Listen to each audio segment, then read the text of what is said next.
Today, a lot of people lament the fact that our healthcare industry may soon account for 20% of GDP. The reason why that frustration is voiced is because people are dissatisfied with the value that that industry creates.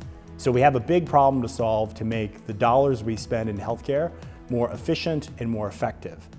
But if you actually adopted a consumer's perspective and you understood how you and I think about our health, you'd actually see that healthcare, even if it is 20% of our economy, could be much bigger than it is currently. If you start to think about what a consumer spends out of pocket on nutrition, on wellness, on exercise, on things that make them happy, you see healthcare as a much, much bigger growth opportunity than the current industry definition today. And so the challenge for healthcare delivery today is how do they solve for both of those objectives at the same time?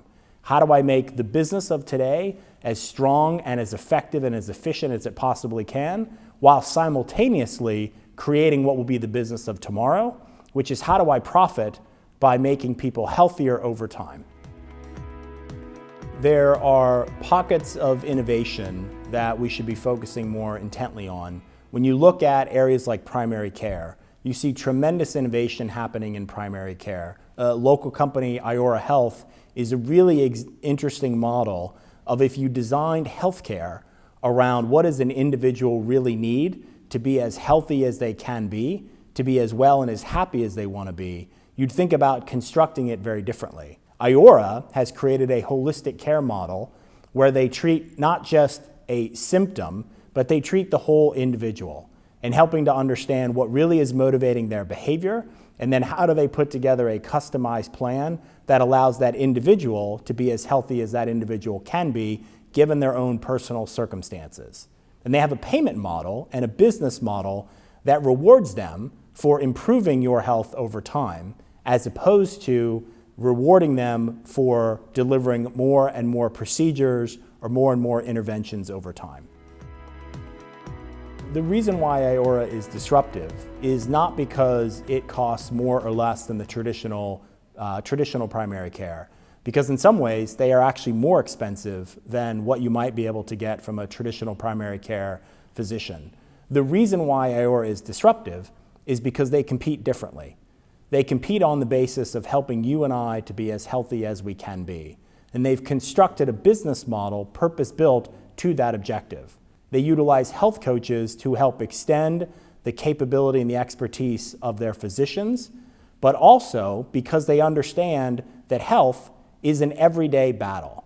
And what consumers need is a guide that helps them on a daily, weekly, monthly basis to engage in the right behaviors, to answer questions when they come up, to get access to the right resources, and to stay on track. We all know we need to exercise more, eat right, lose weight, reduce stress. The reality is life is complicated. It gets in the way frequently. And so I need a lens that allows me to be able to understand the individual's circumstance.